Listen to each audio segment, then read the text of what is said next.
Hello friends, welcome to our channel. ఇంగ్లాండ్లో జరిగే test match కోసం ఇండియా ఆల్రెడీ స్క్వాడ్ను అనౌన్స్ చేసింది. ఆశ్చర్యకరంగా గిల్ కెప్టెన్ అయ్యారు.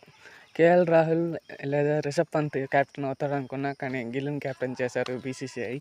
సాయి సుదర్శన్, అభినవ్ మనోహర్కి ఛాన్సెస్ వచ్చాయి. బౌలింగ్ యూనిట్లో బుమ్రా, అలాగే జడేజా, సిరాజ్, షమి ఇలా కవర్ చేసేస్తున్నారు.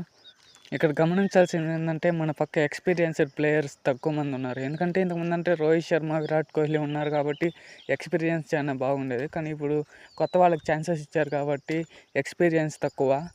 ఇంగ్లాండ్ స్క్వాడ్ అయితే ఇండియా బ్యాటింగ్ కన్నా కొంచెం స్ట్రాంగ్గా కనిపిస్తుంది.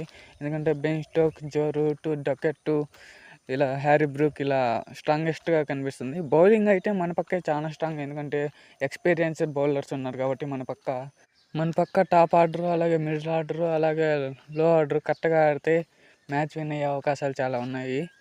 బట్ చూడాలి ఏమవుతుంది అనేసి. వీడియో నచ్చితే లైక్ చేయండి, సబ్స్క్రైబ్ చేయండి.